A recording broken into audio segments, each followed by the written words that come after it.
Hello everyone, welcome back to our first class. তোমরা যারা third semester পড়ছো ক্যালকাটা ইউনিভার্সিটির আন্ডারে জুলজি অনার্স নিয়ে, তো তাদের জন্য আজকে হচ্ছে আমাদের অনলাইন ক্লাসের ফার্স্ট দিন, ঠিক আছে? তো সবাইকে আজকের একদম প্রথম ক্লাসে সবাইকেই ওয়েলকাম জানাই। আর নতুন বছর সামনেই আসছে, 2025 শেষ হয়ে গেল, 2026 আসছে। তো নতুন বছর সবাই খুব ভালো ভালো রেজলিউশন নিও, সবার লাইফ নতুন করে সাজিও, নতুন করে একটা সুযোগ, যেহেতু প্রত্যেক দিনই আমাদের জীবনে নতুন সুযোগ আসে। তো নতুন বছরটাকে নতুনভাবে কোনো কিছু করার চেষ্টা করো, প্রত্যেকে যে যার জীবনে অনেক দূর পর্যন্ত এগিয়ে যাও, ওকে? তো আজকে আমরা হচ্ছে আমাদের ফার্স্ট ক্লাস শুরু করব। তো যারা থার্ড সেমিস্টার পড়ছো তারা জানো, যারা অনার্স, ঠিক আছে, যারা জেনারেল তাদের তো একটা পেপার আছে, যারা অনার্স তাদের দুটো পেপার টোটাল আছে। একটা হচ্ছে আমাদের CC3 আছে জেনেটিক্সে, আর CC4 আছে সেল আর টিস্যু আছে, ওকে? তো এই দুটো মেন আমাদের সিসি পেপার আছে এইবারের সেমিস্টারে। আর একটা কথা যেটা হচ্ছে এইবারের সেমিস্টারে টাইম খুব কম, ওকে? তো যে যেখানে আছো, যেটুকু শুরু করেছো পড়তে শুরু করে দেও, টাইম খুবই কম, ফেব্রুয়ারি মাসে এক্সাম হয়ে যাবে। তো সেক্ষেত্রে সবাই পড়তে শুরু করো, যার কাছে যতটুকু আছে সেইটা নেই। তো আজকে আমরা জেনেটিক্সটা কিছুদিন পর থেকে শুরু করব। আজকে আমরা পড়বো হচ্ছে সেল অ্যান্ড টিস্যু, কিন্তু আজকে আমরা পড়বো, ঠিক আছে? আমরা আজকে পড়বো সেল অ্যান্ড টিস্যু। তো আমরা জানি যে হিউম্যান বডি মানে হচ্ছে আমাদের শরীর, সেটা কি নিয়ে তৈরি? তো আমাদের বডি, হিউম্যান বডি হচ্ছে সেল নিয়ে তৈরি, ওকে? তো সেল কি হয়, বিভিন্ন ধরনের সেল, এটা এক ধরনের সেল, এগুলো সব সেল, ঠিক আছে? বিভিন্ন ধরনের সেলগুলো একসাথে নিজেদের মধ্যে কমিউনিটি ফর্মেশন করে। কি করে? কমিউনিটি ফর্মেশন, মানে যোগাযোগ বা কমিউনিটি তৈরি করে একে অন্যের সাথে। এবং সেই কমিউনিটি ফর্মেশনের মধ্যে তৈরি হয় টিস্যু। টিস্যু কি আরও পরিষ্কারভাবে যদি বলি, টিস্যু হচ্ছে স্ট্রাকচারালি সেম আর ফাংশনালি সেম সেলগুলোকে নিয়ে তৈরি হয় টিস্যু, ওকে? তাহলে টিস্যু কি? টিস্যু হচ্ছে গ্রুপ অফ সেল যারা স্ট্রাকচারালি আর ফাংশনালি কিন্তু সেম, ওকে? টিস্যুর মধ্যে মেন দুটো পয়েন্ট থাকে, সেটা কি কি? একটা হচ্ছে সেল থাকে আর একটা হচ্ছে ইসিএম। ইসিএম মানে হচ্ছে এক্সট্রা সেলুলার ম্যাট্রিক্স। ইসিএম এর মধ্যে কি থাকে? ইসিএম এর মধ্যে মেনলি থাকে হচ্ছে প্রোটিন, ফাইবার, ওয়াটার থাকে। ইসিএম নিজেই ফাইবার তৈরি করে। তাহলে এটা মনে রাখতে হবে যে টিস্যু কি? টিস্যু হচ্ছে গ্রুপ অফ সেল যারা স্ট্রাকচারালি আর ফাংশনালি সিমিলার। টিস্যুর মধ্যে দুটো জিনিস মেন থাকে, একটা হচ্ছে সেল থাকে আর একটা হচ্ছে ইসিএম থাকে, extra cellular matrix. Extra cellular ম্যাট্রিক্সের উপাদানগুলো কি কি? সেটা ওয়াটার হতে, জল থাকে, প্রোটিন থাকে, ওকে, ফাইবার থাকে। আমাদের টিস্যু, টিস্যু হচ্ছে 4 ধরনের টিস্যু হয়। কি কি 4 ধরনের টিস্যু? ফার্স্ট দেখো কি আছে। ফার্স্ট হচ্ছে এপিথেলিয়াম টিস্যু। এপিথেলিয়াম টিস্যু কি কাজ করে? কভারিং, আমাদের দেহকে প্রোটেকশন করে, কভারিং সাহায্য করে, মানে ঢাকা দেয়, আবৃত করে। 2 নম্বর হচ্ছে কানেকটিভ টিস্যু, যেটা হচ্ছে সাপোর্ট দেয়, আমাদের সাপোর্ট প্রোভাইড করে হচ্ছে কানেকটিভ টিস্যু। 3 নম্বর হচ্ছে নার্ভাস টিস্যু। কানেকটিভ টিস্যু যেটা বললাম সাপোর্ট প্রোভাইড করে, ঠিক আছে, সাপোর্ট দেয়, ধীরতা প্রদান করে বাংলায়। নার্ভাস টিস্যু কন্ট্রোলিং, যেটা হচ্ছে কন্ট্রোল, সিগন্যালকে এক জায়গা থেকে আরেক জায়গায় সিগন্যাল ট্রান্সফার করে, কন্ট্রোল করে আমাদের সিগন্যালগুলোকে। আর যেটা হচ্ছে মাসকুলার টিস্যু, যেটা মুভমেন্ট, মাসকুলার টিস্যু আছে বলে আমরা কি করছি, এক জায়গা থেকে আরেক জায়গায় হেঁটে যেতে পারছি। তো এখানে তাহলে আমরা পড়লাম টিস্যুর 4টে প্রকার। কি কি? আমার সাথে তোমরাও রিপিট করবে। সেটা হচ্ছে এপিথেলিয়াল টিস্যু, যেটা কভারিংয়ে সাহায্য করে। 2 নম্বর হচ্ছে আমাদের কানেকটিভ টিস্যু, যেটা সাপোর্ট প্রোভাইড করছে। 3 নম্বর হচ্ছে আমাদের নার্ভাস টিস্যু, যেটা কন্ট্রোল প্রোভাইড, মানে কন্ট্রোলিং করছে সিগন্যালগুলো। আর 4 নম্বর হচ্ছে আমাদের মাসকুলার টিস্যু, যেটা হচ্ছে মুভমেন্টে সাহায্য করছে, ঠিক আছে? এইটুকু ক্লিয়ার নিশ্চয় সবার? সকলে রেসপন্স করবে, ওকে? সো এরপরে দেখো ফার্স্ট আমরা যেটা পড়বো সেটা হচ্ছে আমাদের এপিথেলিয়াল টিস্যু। এপিথেলিয়াল টিস্যু কীরকম?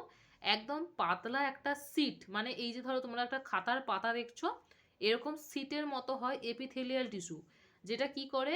আমাদের বডিকে কভার করে থাকে, ঠিক আছে? আর এপিথেলিয়াল টিস্যু এর সেলগুলো পুরো ফ্ল্যাট হয়, ঠিক আছে? এর সেলগুলো কি হয়? ফ্ল্যাট হয়। আর এটার কাজ কি? সেটা হচ্ছে inner lining of body organ. ধরো কোনো একটা অর্গান, তো অর্গানের এখন ইনার লাইনিং, ভেতর দিকে আমাদের কি থাকে? Epithelial tissue. তোমরা দেখতে পাচ্ছ নিশ্চয়ই, দেখো একটা অর্গান, অর্গানে এই যে লাল মতোটা হচ্ছে আমাদের epithelial tissue. Inner lining of organ, বিভিন্ন যে অর্গানগুলো আছে তার ভেতরের দিকে থাকে হচ্ছে আমাদের এপিথেলিয়াল টিস্যু। এপিথেলিয়াল টিস্যুকে আমরা দুটো ফর্মে দেখতে পাই। এপিথেলিয়াল টিস্যু দুটো ফর্ম হয়। কি কি? দুটো ফর্ম কি কি? একটা হচ্ছে দেখো outer lining, outer lining of skin, স্কিনের বাইরের দিকে আমাদের থাকে হচ্ছে এপিথেলিয়াম টিস্যু, যেটাকে আমরা বলি কভারিং এপিথেলিয়াম। স্কিনের বাইরের দিকে থাকে তাই কভারিং এপিথেলিয়াম বলি। আর একটা হচ্ছে ইনার লাইনিং, মানে হচ্ছে অর্গানের ভেতরের দিকে থাকে, এই জন্য আমরা বলে থাকি লাইনিং এপিথেলিয়াম। এটা একটা গেল। আর একটা হচ্ছে গ্যান্ডুলার এপিথেলিয়াম। গ্যান্ডুলার এপিথেলিয়াম কি? মেনলি হচ্ছে গ্যান্ডুলার এপিথেলিয়ামই আমাদের যে অর্গ্যানগুলো আছে সেই অর্গ্যানগুলো ফর্ম করে। আর হচ্ছে গ্যান্ডুলার এপিথেলিয়াম বাউন্ডারি হিসেবে কাজ করে, দুটো ডিফারেন্ট এনভায়রনমেন্টের মধ্যে বাউন্ডারি হিসেবে কাজ করে। যেমন হচ্ছে স্কিনের বাইরের দিক যেটা হচ্ছে আমাদের রোদ জল এসবের সংস্পর্শে আসছে, আর একটা ভেতরের দিকে যেটা হচ্ছে রক্তের সংস্পর্শে আসছে। ওকে, তো এই দুটোর মধ্যে যে আমাদের বাউন্ডারি হিসেবে কাজ করছে আমাদের এই এপিথেলিয়াল টিস্যুরই একটা ফর্ম, সেটা হচ্ছে গ্যান্ডুলার এপিথেলিয়াম, সেটা কিন্তু কাজ করছে। তো এই পেজটা সবার কমপ্লিট হয়েছে। এই পেজটা আমরা কি বললাম, এই পেজটা আমরা শুধু এইটুকুই বললাম যে আমাদের টিস্যু কি, টিস্যুর মধ্যে মেন দুটো পয়েন্ট থাকে, সেল থাকে, ইসিএম থাকে। আচ্ছা, তারপরে দেখো যেটা হচ্ছে আমরা পড়লাম যে টিস্যুর 4টে প্রকার পড়েছি, epithelial tissue, connective tissue, nervous tissue, muscular tissue. ঠিক আছে, এরপর আমরা এপিথেলিয়াল টিস্যুর মধ্যে কি পড়লাম, এপিথেলিয়াল টিস্যুর মধ্যে পড়েছি এপিথেলিয়াল টিস্যু আমাদের বডিকে কভার করে, ইনার লাইনিং অফ অর্গানের ভেতরের দিকে থাকে। আচ্ছা, তারপরে পড়লাম এপিথেলিয়াল টিস্যু দুটো ভাবে ফর্ম দেখা যায় এপিথেলিয়াল টিস্যুর কি কি। এক নম্বর হচ্ছে আমাদের হচ্ছে আউটার লাইনিং অফ দ্য স্কিনের বাইরের দিকে, যেটাকে আমরা বলি কভারিং এপিথেলিয়াম। আর একটা হচ্ছে 2 নম্বর হচ্ছে ইনার লাইনিং যেটা হচ্ছে লাইনিং এপিথেলিয়াম। আর 2 নম্বর মানে এর 1 নম্বরে আন্ডারে হচ্ছে আমাদের ইনার লাইনিং এপিথেলিয়াম আছে, যেটা হচ্ছে আমাদের অর্গানগুলোর ভেতরের দিকে থাকে। আর 2 নম্বরে হচ্ছে আমাদের গ্যান্ডুলার এপিথেলিয়াম, যেটা হচ্ছে মোস্ট অফ দ্য অর্গান কি করে, মোস্ট অফ দ্য অর্গান আমাদের কিন্তু ফর্মেশন করে। এরপর দেখো, এরপর আমরা যেটা পড়বো সেটা হচ্ছে আমরা পড়বো হচ্ছে ফাংশন পড়বো। ঠিক আছে, কার ফাংশন পড়বো, এপিথেলিয়াম টিস্যুর অবশ্যই ফাংশন পড়বো। তো এপিথেলিয়াল টিস্যুর ফাংশনগুলো কি, যেহেতু এপিথেলিয়াল টিস্যু মেইনলি আমাদের স্কিনে থাকে, স্কিনে থাকার ফলে আমাদের কি করে, প্রোটেকশন করে, কোনো কোনো ক্ষত থেকে আমাদের রক্ষা করে, মেইনলি আমাদের প্রোটেকশানের কাজ করে। এরপর 2 নম্বরে হচ্ছে আমাদের সিক্রেশন মানে কোনো কিছু ক্ষরণে সাহায্য করে। অ্যাবজর্পশন, কিডনি ইন্টেস্টাইন এগুলোতে অ্যাবজর্পশন হয়, সেই অ্যাবজর্পশনে কে থাকে, সেটা হচ্ছে এপিথেলিয়াল টিস্যু থাকে। 4 নম্বর হচ্ছে আমাদের ডিফিউশন হচ্ছে কোনো মলিকিউলের হাই কনসেন্ট্রেশন থেকে লো কনসেন্ট্রেশনের যে ট্রান্সপোর্ট, সেটাকে আমরা বলে থাকি ডিফিউশনে সাহায্য করে কি এপিথেলিয়াল টিস্যু। আর ফিল্ট্রেশন কি, ফিল্ট্রেশন হচ্ছে ওই ছাঁকনি, মানে ছাঁকনি দিয়ে ছেঁকে কোনো কিছুকে তুলে নেওয়াকে ওই ফিল্ট্রেশন বলা হয়। ঠিক আছে, ওরকমই। ওকে, আচ্ছা, ফিল্ট্রেশন। আর সেন্সারি রিসেপশন কি, কোনো উদ্দীপনাকে গ্রহণ করার ক্ষমতা আমাদের এপিথেলিয়াল টিস্যুতে থাকে। ঠিক আছে, উদ্দীপনা মিন্স হচ্ছে কোনো কিছু যে আমাদের নার্ভাস সিস্টেম কি, কোনো ধরো আগুন লেগে গেল, তাপ লেগে গেলো, সেগুলো কি আমাদের এপিথেলিয়াল টিস্যু বুঝতে পারে, এগুলো রিসেপশন উদ্দীপনা গ্রহণের ক্ষমতা আমাদের এপিথেলিয়াল টিস্যু থাকে। এরপর হচ্ছে যেটা মেন কোয়েশ্চেন এখানে আসে, সেটা হচ্ছে এপিথেলিয়াল টিস্যুর ক্যারেক্টার বা বৈশিষ্ট্য। কি কি ক্যারেক্টার আমরা এখানে পড়বো, টোটাল আমরা 6টা ক্যারেক্টার এখানে পড়বো। কি কি সেগুলো দেখো। ফার্স্ট আমাদের আছে দেখো হচ্ছে সেলুলারিটির মধ্যে তোমরা যেটা বলবে সেটা হচ্ছে এখানে সেলের পরিমাণ খুব বেশি থাকে। সেলুলারিটির মধ্যে যেটা বলতে হবে যে এপিথেলিয়াল টিস্যুতে সেলের পরিমাণ খুব বেশি থাকে, আর ইসিএম এর পরিমাণ খুব কম থাকে, হচ্ছে ইসিএম এর পরিমাণ। 2 নম্বর হচ্ছে স্পেশালাইজড কন্ট্যাক্ট হচ্ছে এপিথেলিয়াল টিস্যুর একটা সেল, এই দুটো সেল দুজনের মাঝে কিছু জাংশন দ্বারা যুক্ত থাকে বা একে অপরের সাথে কানেক্ট থাকে কিছু জাংশন দ্বারা। 4টে জাংশন এখানে পড়বো। সবার প্রথমে দেখো, এই যে সবার প্রথমে দেখছো, সবার প্রথমে হচ্ছে আমাদের টাইট জাংশন। ঠিক আছে, সবার প্রথমে কি, টাইট জাংশন। তারপরে এইটা হচ্ছে আমাদের অ্যাডহেসিভ বেল্ট জাংশন।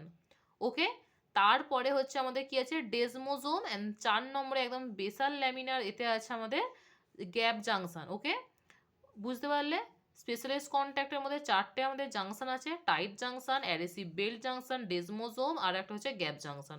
ঠিক আছে, এরপরে আমরা পড়বো হচ্ছে 3 নম্বর পয়েন্ট, পোলারিটি পড়বো। পোলারিটি কি, পোলারিটি হচ্ছে এই যে একটা এপিথেলিয়াল সেল আছে, এর ওপরের পোর্শনটাকে বলা হয় এপিকাল পোর্শন, আর নিচের দিকের পোর্শনটাকে বলা হয় বেসাল পোর্শন। ঠিক আছে, এটা মনে রাখবি, এপিকাল আর বেসাল পোর্শন থেকে কোয়েশ্চেন আসে। তাহলে ফার্স্ট ওপরের পোর্শনটাকে আমরা বলছি এপিকাল পোর্শন, আর নিচের পোর্শনটাকে আমরা বলছি বেসাল পোর্শন। আচ্ছা, এই যে এপিথেলিয়াল টিস্যুর যে সেলগুলো, যেটা এই যে সিড লাইক টিস্যুর উপর অবস্থিত, এইটাকে কি বলা হয় বলতো, বেসাল ল্যামিনা। অনেকে বেসাল ল্যামিনার সাথে বেসমেন্ট মেমব্রেন গোলায়, কিন্তু বেসমেন্ট মেমব্রেন আর বেসাল ল্যামিনা দুটো আলাদা জিনিস। এটার ডিফারেন্সটা আমরা একটু পরে বুঝবো, যে বেসাল ল্যামিনা কি আর বেসমেন্ট মেমব্রেন কি।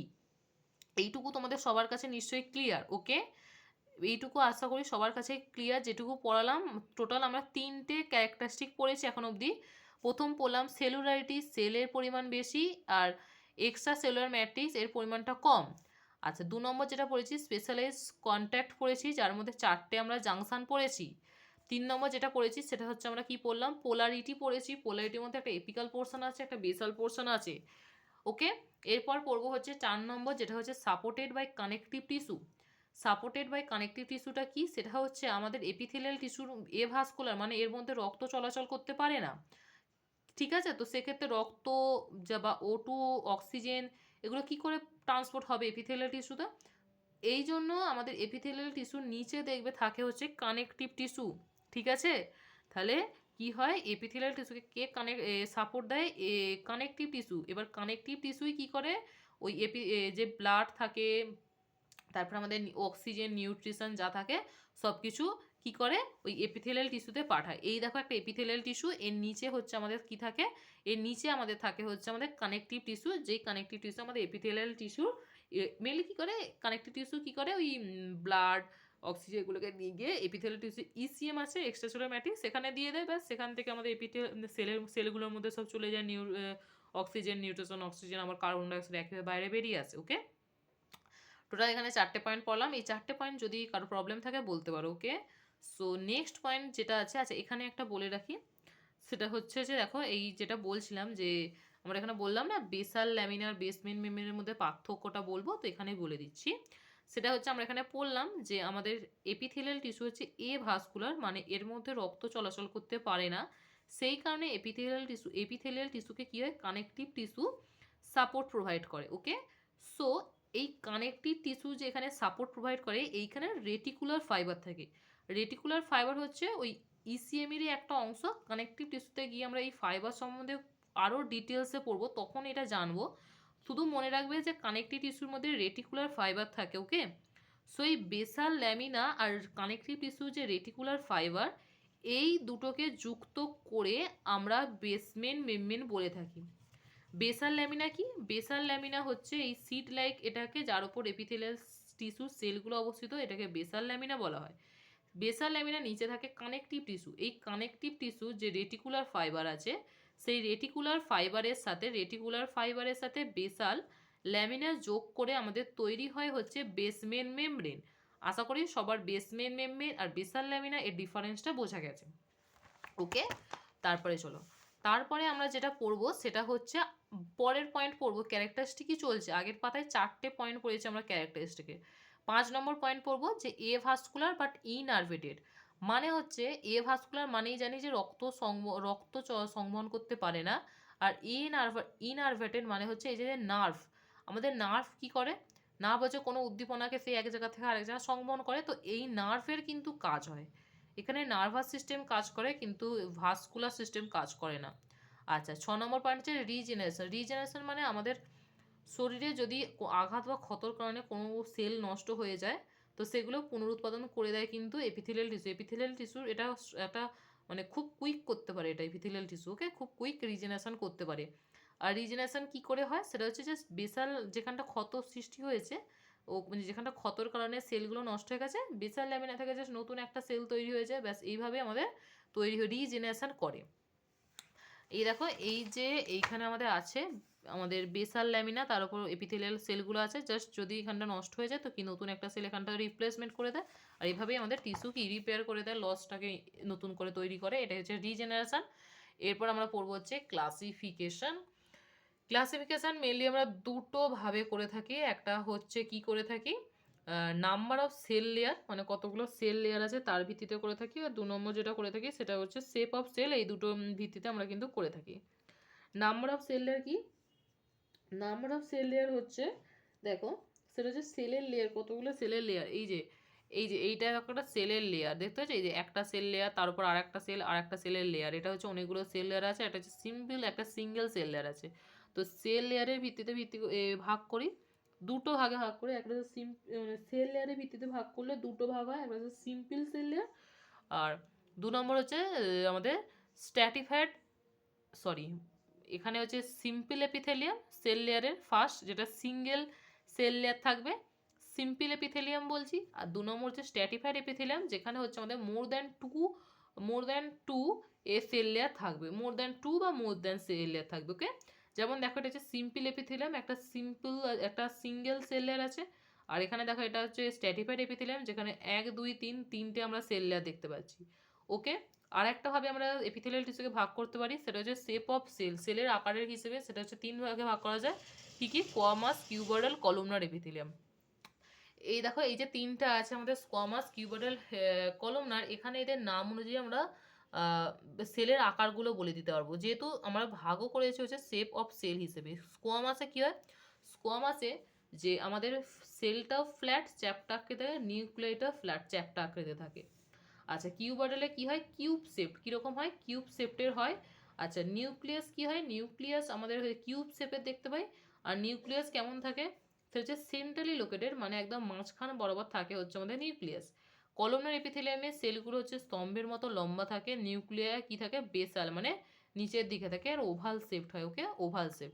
এইটুকু বোঝা গেল। ক্লাসিফিকেশনটা আসলে সবাই বুঝতে পেরেছো, জাস্ট দুটো ভাগে ভাগ করছি, একটা হচ্ছে সেল লেয়ারের ভিত্তিতে, আর একটা হচ্ছে শেপ অফ সেল। এই দুটো ভাগে ভাগ করলাম আমরা হচ্ছে এপিথেলিয়াল টিস্যুকে। আচ্ছা, এরপর দেখো এবার যেটা জানতে হবে সেটা হচ্ছে প্রত্যেকটা যে এপিথেলিয়াল টিস্যু ভাগ করলাম তাদের লোকেশনগুলো মেনলি আমাদের জানতে হবে, আর একটু কনসেপ্ট বুঝতে হবে। ওকে, সো ফার্স্ট আমাদের হচ্ছে সিম্পল এপিথেলিয়াম আছে। সিম্পল এপিথেলিয়াম কি? সিম্পল এপিথেলিয়াম, সিম্পল মানে মনে করো সিঙ্গেল লেয়ার থাকবে, এপিথেলিয়াম মানে হচ্ছে ফ্ল্যাট সেল থাকবে, নিউক্লিয় ফ্ল্যাট। এদের মেন ফাংশন কি? ফাংশন হচ্ছে ডিফিউশন আর ফিল্ট্রেশন, এটাই হচ্ছে এদের ফাংশন। লোকেশন কোথায় দেখতে পাই আমরা সিম্পল এপিথেলিয়াম? স্কিন। এপিথেলিয়ামের মানে মেনলি দেখবে এপিথেলিয়াম মানে স্কিন বলে দেবে, ঠিক আছে, একদম তুক্কাবাজি করে দেবে, স্কিন করে দেবে। এ হচ্ছে দেখো এর মধ্যে ভাগ, সিম্পল এপিথেলিয়ামের মধ্যে আমরা আবার ভাগ করছি কি? ফার্স্ট ভাগ করেছি সিম্পিস, সিম্পল কোয়ামাস এপিথেলিয়াম। সিম্পল মানে কি? Single layer. স্কোয়ামাস মানে কি? Flat sell. আচ্ছা, এটাতে থিন সরু হয়, ওপেন পারমেবল। ওপেন পারমেবলে সব মলিকিউলকে একসাথে পারমিবল করে না, মানে সব মলিকিউলকে একসাথে পারমিবল করে না, যাকে মনে হয় পারমিবল করে, আবার যাকে মনে হয় না করে না, ঠিক আছে, এরকম একটা ব্যাপার। আর লোকেশন করে মনে ক্যাপিলারি ওয়াল, রক্তবাহের দেয়ালে, আর লাং আমাদের যে ফুসফুস, তার এয়ার স্যাক মানে হচ্ছে অ্যালভিওলাইয়ে থাকে। এরপর বি দেখো simple cuboidal epithelium. Simple cuboidal এপিথেলিয়ামের যেটা আছে সেটা হচ্ছে আমরা নাম সিম্পল মানে সিঙ্গেল লেয়ার, কিউব মানে কিউব শেপড। আচ্ছা, কোথায় দেখা যায়? লোকেশন হচ্ছে ডাক্ট অফ স্মল গ্ল্যান্ড, যে ছোটো ছোটো গ্ল্যান্ডগুলো আছে তার ডাক্টে দেখা যায়। আর wall of kidney tubule, kidney tubule, এই যে কিডনি টিউবুল আমাদের কিডনি টিউবুলের ডাক্টে আমরা দেখতে পাই হচ্ছে সিম্পল কিউবয়েডাল এপিথেলিয়াম। আচ্ছা, তারপরে এই দেখো তারপরে কি? তারপরে আমরা ভাগ করে যে সিম্পল কলমনার এপিথেলিয়াম। সিম্পল কলমনার এপিথেলিয়ামের সেলগুলো কলম শেপের হয়। কলম শেপ মানেই হচ্ছে টল হবে। আচ্ছা, এদের কি হয়? ডাইজেস্টিভ ট্র্যাক্ট মানে হচ্ছে ডাইজেস্টিভ ট্র্যাকে আমরা দেখতে পাই, যেটা হচ্ছে স্টমাক টু রেকটাম, ঠিক আছে, স্টমাক থেকে রেকটাম, এই স্টমাক থেকে রেকটাম, ঠিক আছে, এইখানে এতেও আমরা দেখতে পাই হচ্ছে আমাদের সিম্পল কলমনার এপিথেলিয়াম, কিন্তু আমরা দেখতে পাই স্টমাক থেকে রেকটাম অবধি দেখতে পাই। ওকে, তো এই ছিল আমাদের ভাগ। সবার প্রথমে আমরা সেল লেয়ারের ভিত্তিতে ভাগ করেছিলাম, যেখানে পড়েছে সিম্পল এপিথেলিয়াম আর আমাদের স্ট্র্যাটিফাইড এপিথেলিয়াম। সিম্পল এপিথেলিয়ামের মধ্যে দেখো আমরা তিনটে ভাগ আবার করলাম। সিম্পল এপিথেলিয়ামের তিনটে ভাগ কি? এ হচ্ছে আমাদের সিম্পল কমাস এপিথেলিয়াম, বি হচ্ছে সিম্পল কিউবয়েডাল এপিথেলিয়াম, আর সি হচ্ছে সিম্পল কলমনার এপিথেলিয়াম। ওকে, এতদূর সবার নিশ্চয়ই ক্লিয়ার আছে। আচ্ছা, এরপরে দেখো ওকে আর একটা ভাগ আছে, সেটা হচ্ছে ডি। ডি কি ভাগ আছে? সেটা হচ্ছে দেখো pseudo stratified epithelium. Pseudo stratified epithelium কি? সিউডো স্ট্র্যাটিফাইড এপিথেলিয়াম মানে হচ্ছে যেটাকে বাংলায় বলছি ছদ্মবেশী। ছদ্মবেশী কেন বলা হচ্ছে? এই এপিথেলিয়ামে যদি তুমি নিউক্লিয়াসগুলোকে লক্ষ্য করো, এরা একটা সিঙ্গেল প্লেনে নেই, বিভিন্ন নিউক্লিয়াস বিভিন্ন প্লেনে আছে।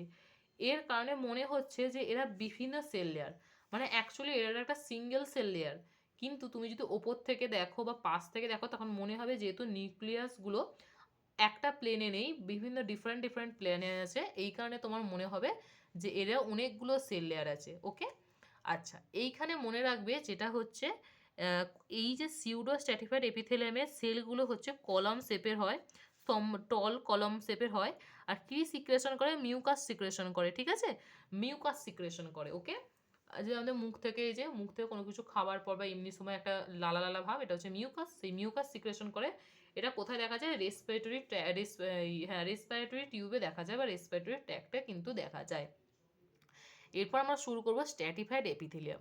স্ট্র্যাটিফাইড এপিথেলিয়ামে বলেইছি দুটো অথবা দুয়ের থেকে কিন্তু বেশি সেল লেয়ার দেখা যাবে। ওকে, দুটো অথবা দুয়ের থেকে বেশি সেল লেয়ার আমরা দেখতে পাবো। এখানেও রিজেনারেশন মানে হচ্ছে পুনরুৎপাদন হয়। সেটা দেখো বেসাল সারফেস বরাবর হয়। বেসাল সারফেস জিনিসটা এবার কি স্যার, মানে বেসাল সারফেস জিনিসটা কি, এটা সবার মনেই কোয়েশ্চেন। আচ্ছা, এটা বলে দিচ্ছি। দেখো, বেসাল সারফেস মানে হচ্ছে, ধরো এইখানে কোনো একটা জায়গায় ক্ষত লেগেছে, এপিথেলিয়াল টিস্যুর আঘাত লেগেছে, বা এইখানে সেলগুলো তার ফলে নষ্ট হয়ে গেছে।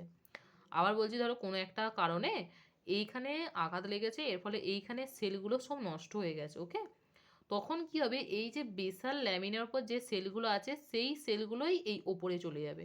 ওকে, তো বেসাল সারফেস বরাবর রিজেনারেশন হচ্ছে। রিজেনারেশন কেন, এই সেলটাই একটা সময় এইখানে এই সেলটা একটা সময় গিয়ে এখানে তো চলে যাবে। আবার বেসাল ল্যামিনা বরাবর যেমন রিজেনারেশন হয়, সেরকমই তৈরি হবে এখানে, আর এই সেলটা গিয়ে গিয়ে এখানে উপরে হবে। ওকে, সেটাই বলছি যে বেসাল সারফেস মানে এই জায়গাটাকে বোঝায় যে সারফেস, এই সারফেস বরাবর রিজেনারেশন হচ্ছে। ঠিক আছে, এই যে সারফেস বরাবর রিজেনারেশন হচ্ছে এটাকেই বলছে। আচ্ছা, সেল রিপ্লেসমেন্ট হয় কোথায়, এপিক্যাল পোর্শন। আমরা জানি যে দুটো পোর্শন পড়লাম না, এপিক্যাল পোর্শন আর বেসাল পোর্শন সেলের। সো দেখো এই যে এই বরাবর হচ্ছে আমাদের এপিক্যাল পোর্শন বরাবরই সেলগুলো রিপ্লেসমেন্ট হচ্ছে। এই সেলটা নষ্ট হচ্ছে তো এই সেলটা গিয়ে ওখানে উঠছে, আবার এই সেলটা নষ্ট হচ্ছে, এই সেলটা গিয়ে ওখানে উঠছে, এই বরাবর। ঠিক আছে, রিজেনারেশন কি, বেসাল সারফেস, এই সারফেস এখান থেকে, এই যে এইখান থেকে আমাদের রিজেনারেশন হয়। ঠিক আছে, এইটা উঠছে, এখানে উঠছে, এই দিক দিয়ে কোনো নতুন তৈরি হয় না, যে সেটা ওরকম উঠে উঠে যাচ্ছে। আচ্ছা, কি কাজ করে, সেটা হচ্ছে প্রোটেকশন কাজ করে। ওকে, প্রোটেকশন। একেও স্ট্র্যাটিফাইড এপিথেলিয়ামকে আমরা ভাগ করতে পারি অনেকগুলো ভাগে। মেনলি আমরা ভাগ করি দুটো ভাগে, যেটা হচ্ছে স্ট্র্যাটিফাইড স্কোয়াসমাস এপিথেলিয়াম আর স্ট্র্যাটিফাইড কিউবাটাল কলমনার এপিথেলিয়াম। এই দুটো একসাথে করে দিয়েছি কারণ এগুলো রেয়ার টিস্যু, খুব একটা দেখা যায় না। আচ্ছা, প্রথমে যে স্ট্র্যাটিফাইড কোয়ামাস এপিথেলিয়াম, যেটা হচ্ছে দেখো আমাদের কোথায় দেখা যায়, যেটা হচ্ছে ইনার লাইনিং অফ মাউথ আর আমাদের এপিডার্মিস অফ স্কিনে কিন্তু আমরা দেখতে পাই। আর স্ট্র্যাটিফাইড কিউবাটাল কলমনার কোথায় দেখতে পাই, যেটা দেখতে স্যালাইভারি গ্ল্যান্ড অথবা মেল ইউরেথ্রাতে আমরা কিন্তু দেখতে পাই। ঠিক আছে, তো আজকে আমরা এই ক্লাসিফিকেশন অবধি পড়বো। ওকে, কারো যদি কোনো রকম কোনো প্রবলেম থাকে, আমাদের হোয়াটসঅ্যাপ গ্রুপ আছে, ওখানে বলতে পারো, কমেন্ট সেকশন আছে, বলতে পারো। অ্যাভেলেবেল কন্ট্যাক্টের জায়গা আছে, যেখানে ইচ্ছা জিজ্ঞাসা করতে পারো। তো আজকের জন্য এতটাই। আর ক্লাসটা সবার কেমন লেগেছে অবশ্যই বলবে। By guys, have